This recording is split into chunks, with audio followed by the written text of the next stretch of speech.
दिल्ली की गलियां दिल्ली निवासियों के रुधिर से प्लावित हो रही है। नादिर शाह की सेना ने सारे नगर में आतंक जमा रखा है। जो कोई सामने आ जाता है उसे उनकी तलवार से घाट उतरना पड़ता है। नादिर शाह का प्रचंड क्रोध किसी भांति शांत ही नहीं होता। रक्त की वर्षा भी उसके कोप की आग को बुझा नहीं सकती। नादिर शाह दरबारे आम में तख्त पर बैठा हुआ है। उसकी आंखों से जैसे ज्वालाएं निकल रही हैं। दिल्ली वालों की इतनी हिम्मत कि उसके सिपाहियों का अपमान करें। उन कापुरुषों की ये मजाल कि उसकी सेना की एक ललकार पर रण क्षेत्र से निकल भागे। नगर निवासियों का आर्तनाद सुन सुनकर स्वयं सेना के दिल कांप जाते हैं, मगर नादिर शाह की क्रोधाग्नि शांत नहीं होती। यहाँ तक कि उसका सेनापति भी उसके सम्मुख जाने का साहस नहीं कर सकता। वीर पुरुष दयालु होते हैं। असहायों पर, दुर्बलों पर, स्त्रियों पर उन्हें क्रोध नहीं आता। इन पर क्रोध करना वे अपनी शान के खिलाफ समझते हैं। किंतु निष्ठुर नादिर शाह की वीरता दया शून्य थी। दिल्ली का बादशाह सिर झुकाए नादिर शाह के पास बैठा हुआ था। हरमसरा में विलास करने वाला बादशाह नादिर शाह की अविनयपूर्ण बातें सुन रहा था, पर मजाल न थी कि जबान खोल सके। उसे अपनी ही जान के लाले पड़े हुए थे। पीड़ित प्रजा की रक्षा कौन करे? वो सोचता था मेरे मुंह से कुछ निकले और वो मुझी को डांट बैठे तो। अंत में जब सेना की पैशाचिक क्रूरता पराकाष्ठा को पहुंच गई तो मोहम्मद शाह के वजीर से न रहा गया।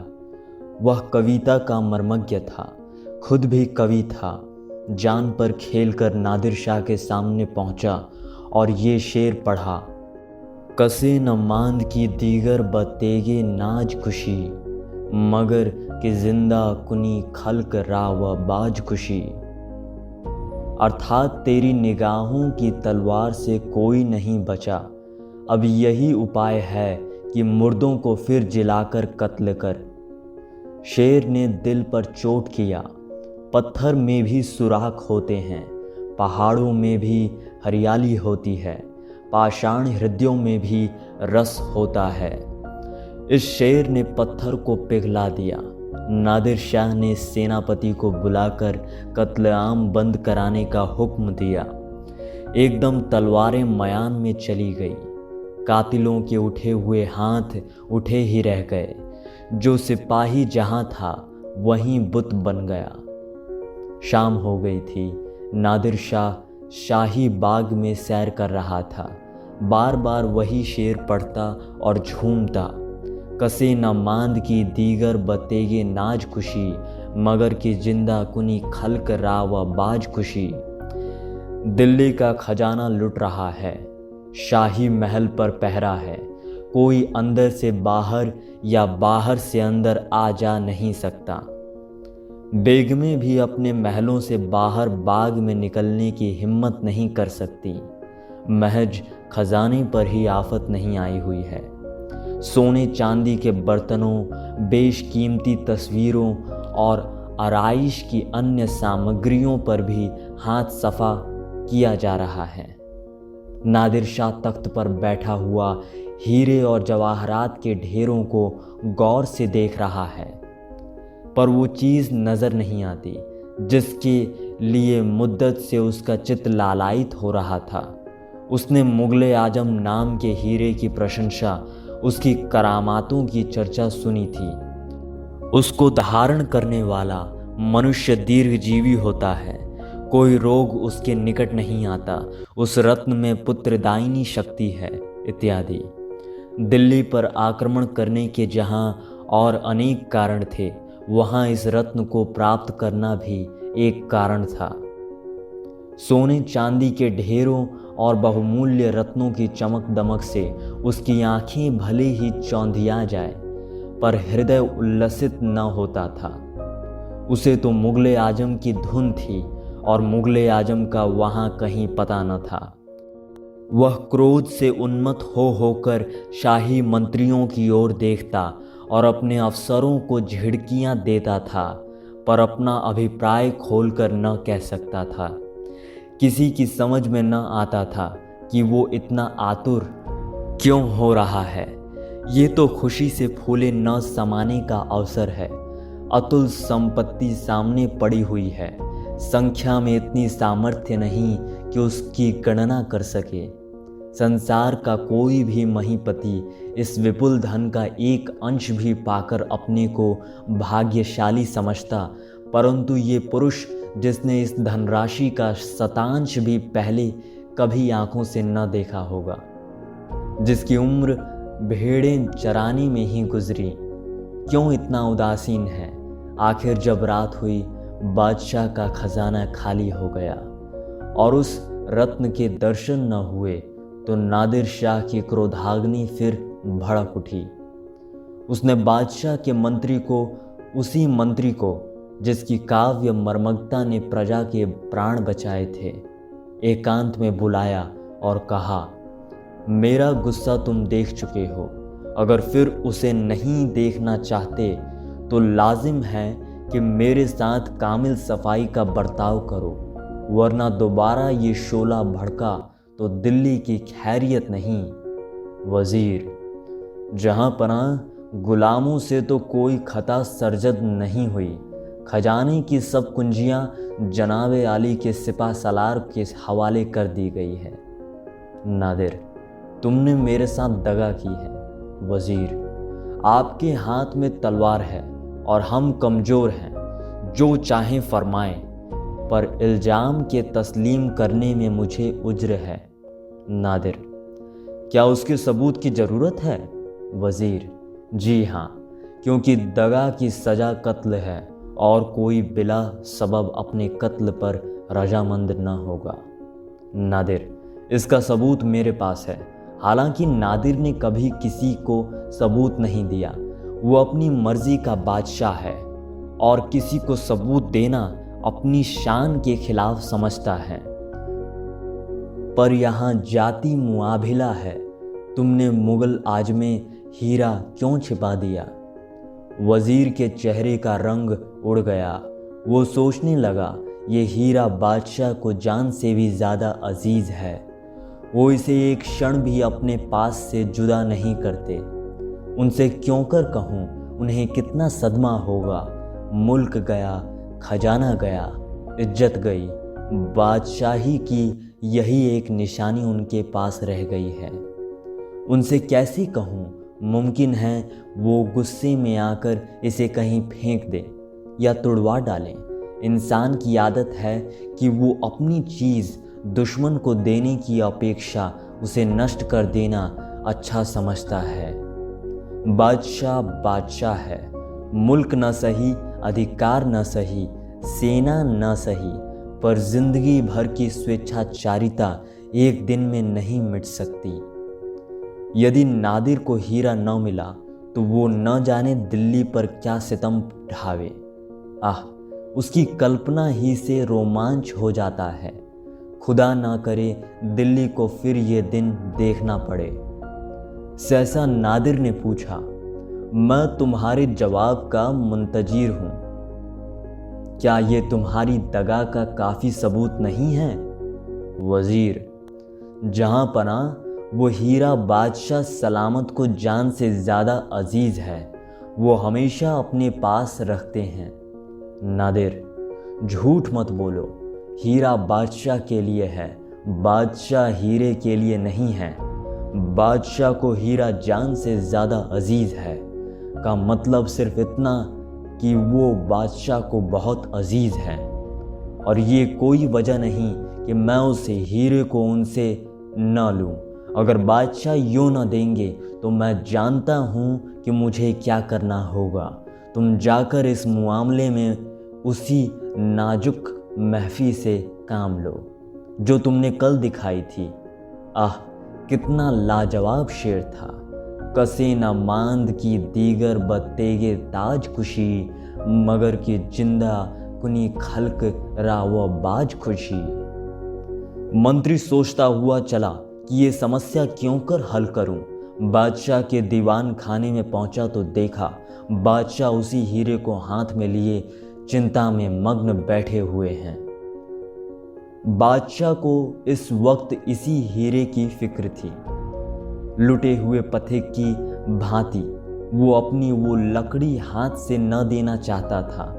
वो जानता था कि नादिर को इस हीरे की खबर है। वो ये भी जानता था कि खजाने में इसे न पाकर उसके क्रोध की सीमा न रहेगी। लेकिन सब कुछ जानते हुए भी वो हीरे को हाथ से न जाने देना चाहता था। अंत को उसने निश्चय किया, मैं इसे न दूंगा, चाहे मेरी जान ही पर क्यों न बन जाए। रोगी की इस अंतिम सांस को न निकलने दूंगा। हाय, कहाँ छिपाऊं? इतना बड़ा मकान है कि उसमें एक नगर समा सकता है, पर इस नन्ही सी चीज के लिए कहीं जगह नहीं। जैसे किसी अभागे को इतनी बड़ी दुनिया में भी कहीं पनाह नहीं मिलती। किसी सुरक्षित स्थान में न रखकर क्यों न इसे किसी ऐसी जगह रख दूं जहां किसी का ख्याल ही ना पहुंचे। कौन अनुमान कर सकता है कि मैंने हीरे को अपनी सुराही में रखा होगा। अच्छा, हुक्की की फर्शी में क्यों न डाल दूं, फरिश्ते को भी खबर ना होगी। ये निश्चय करके उसने हीरे को फर्शी में डाल दिया, पर तुरंत ही शंका हुई कि ऐसे बहुमूल्य रत्न को इस जगह रखना उचित नहीं। कौन जाने जालिम को मेरी ये गुड़गुड़ी ही पसंद आ जाए। उसने तुरंत गुड़गुड़ी का पानी तश्तरी में उंडेल दिया और हीरे को निकाल लिया। पानी की दुर्गंध उड़ी, पर इतनी हिम्मत न पड़ती थी कि खिदमतगार को बुलाकर पानी फेंकवा दे। भय होता था कहीं वो ताड़ न जाए। वो इसी दुविधा में पड़ा हुआ था कि मंत्री ने आकर बंदगी की। बादशाह को उस पर पूरा विश्वास था, किंतु उसे अपनी शुद्रता पर इतनी लज्जा आई कि वो इस रहस्य को उस पर भी न प्रकट कर सका। गुमसुम होकर उसकी ओर ताकने लगा। मंत्री ने बात छेड़ी, आज खजाने में हीरा न मिला तो नादिर बहुत झल्लाया। कहने लगा, तुमने मेरे साथ दगा की है। मैं शहर लुटवा दूंगा, कत्लेआम करा दूंगा, सारे शहर को खाक सियाह कर डालूंगा। मैंने कहा, जनाबे आली को अख्तियार है, जो चाहे करे, पर हमने खजाने की सबब कुंजियां आपके सिपा सालार को दे दी हैं। वो कुछ साफ साफ तो कहता न था, बस कनाइयों में बातें कर रहा था और भूखे गीदड़ की तरह इधर उधर बौखलाया फिरता था कि किसे पाए और नोच खाए। मोहम्मद शाह, मुझे तो उसके सामने बैठते हुए ऐसा खौफ मालूम होता है गोया किसी शेर का सामना हो। जालिम की आंखें कितनी तुंद और गजबनाक हैं। आदमी क्या है, शैतान है। खैर, मैं भी उधेड़ बुन में पड़ा हुआ हूँ कि इसे क्यों कर छिपाऊं। सल्तनत जाए गम नहीं, पर इस हीरे को मैं उस वक्त तक न दूंगा जब तक कोई गर्दन पर सवार होकर इसे छीन न ले। वजीर, खुदा ना करे कि हुजूर के दुश्मनों को ये जिल्लत उठानी पड़े। मैं एक तरकीब बतलाऊं, हुजूर इसे अपने अमामे पगड़ी में रख लें, वहाँ तक उसके फरिश्तों का भी ख्याल ना पहुँचेगा। मोहम्मद शाह, वल्लाह तुमने खूब सोचा, वाकई तुम्हें खूब सूझी। हजरत इधर उधर टटोलने के बाद अपना सा मुंह लेकर रह जाएंगे। मेरे अमामे को कौन देखेगा? इसी से तो मैंने तुम्हें लुकमान का खिताब दिया है। बस यही तय रहा, कहीं तुम जरा देर पहले आ जाते तो मुझे इतना दर्द सर न उठाना पड़ता। दूसरे ही दिन दोनों बादशाहों में सुलह हो गई। वजीर नादिर शाह के कदमों पर गिर पड़ा और अर्ज की, अब इस डूबती हुई किश्ती को आप ही पार लगा सकते हैं, वरना इसका अल्लाह ही बेली है। हिंदुओं ने सिर उठाना शुरू कर दिया है। मराठे, राजपूत, सिख सभी अपनी अपनी ताकतों को मुकम्मल कर रहे हैं। जिस दिन उनमें मेल मिलाप हुआ उसी दिन ये नैया भंवर में पड़ जाएगी और 2-4 चक्कर खाकर हमेशा के लिए नीचे बैठ जाएगी। नादिर शाह को ईरान से चले अरसा हो गया था। वहाँ से रोजाना बागियों की बगावत की खबरें आ रही थी। नादिर शाह जल्द वहाँ लौट जाना चाहता था। इस समय उसे दिल्ली में अपनी सल्तनत कायम करने का अवकाश न था। सुलह पर राजी हो गया। संधि पत्र पर दोनों बादशाहों ने हस्ताक्षर कर दिए। दोनों बादशाहों ने एक ही साथ नमाज पढ़ी, एक ही दस्तरख्वान पर खाना खाया, एक ही हुक्का पिया और एक दूसरे से गले मिलकर अपने अपने स्थान को चले। मोहम्मद शाह खुश था। राज्य बच जाने की उतनी खुशी न थी जितनी हीरे के बच जाने की। मगर नादिर शाह हीरा न पाकर भी दुखी न था। सबसे हंस हंस कर बातें करता था, मानो शील और विनय का साक्षात अवतार है। प्रातः काल है। दिल्ली में नौबतें झड़ रही हैं। खुशी की महफिलें सजाई जा रही हैं। 3 दिन पहले यहाँ रक्त की नदी बही थी। आज आनंद की लहरें उठ रही हैं। आज नादिर शाह दिल्ली से रुखसत हो रहा है। अशरफियों से लदे हुए ऊंटों की कतार शाही महल के सामने रवाना होने को तैयार खड़ी है।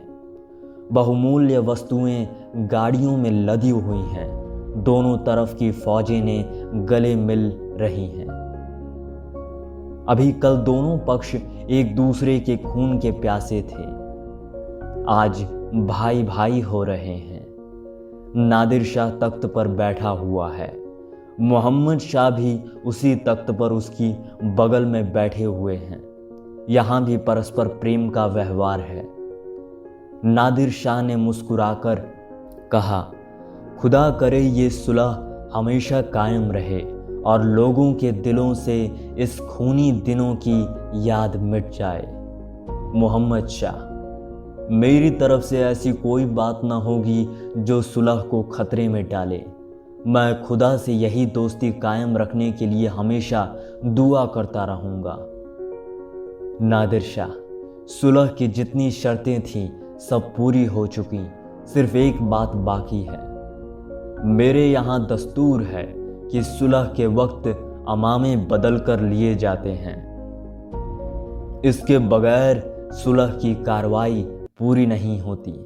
आइए हम लोग भी अपने अपने अमामे बदल लें।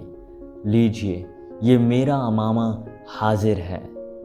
ये कहकर नादिर ने अपनी अमामा उतारकर मोहम्मद शाह की तरफ बढ़ाया। बादशाह के हाथों के तोते उड़ गए। समझ गया मुझसे दगा की गई। दोनों तरफ के शूर सामंत सामने खड़े थे। न कुछ कहते बनता था न सुनते। बचने का कोई उपाय न था और न कोई उपाय सोच निकालने का अवसर ही। कोई जवाब न सूझा। इनकार की गुंजाइश न थी। मन मसोस कर रह गया। चुपके से अमामा सिर से उतारा और नादिर शाह की तरफ बढ़ा दिया। हाथ कांप रहे थे। आंखों में क्रोध और विषाद के आंसू भरे हुए थे। मुख पर हल्की सी मुस्कुराहट झलक रही थी। वो मुस्कुराहट जो अश्रुपात से भी कहीं अधिक करुण और व्यथापूर्ण होती है।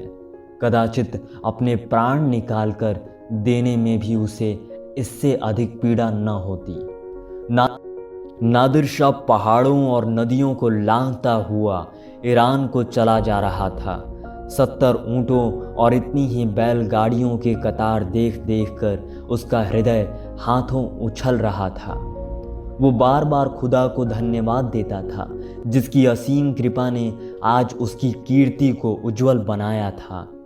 अब वह केवल ईरान ही का बादशाह नहीं, हिंदुस्तान जैसे विस्तृत प्रदेश का भी स्वामी था। पर सबसे ज़्यादा खुशी उसे मुगले आजम हीरा पाने की थी, जिसे बार बार देखकर भी उसकी आंखें तृप्त न होती थी। सोचता था, जिस समय मैं दरबार में ये रत्न धारण करके आऊँगा सबकी आंखें झपक जाएंगी। लोग आश्चर्य से चकित रह जाएंगे।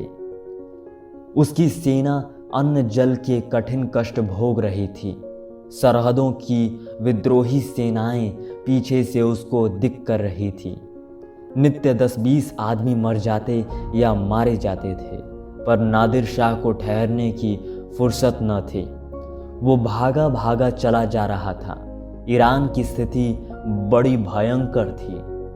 शहजादा खुद विद्रोह शांत करने के लिए गया हुआ था, पर विद्रोह दिन दिन उग्र रूप धारण करता जाता था।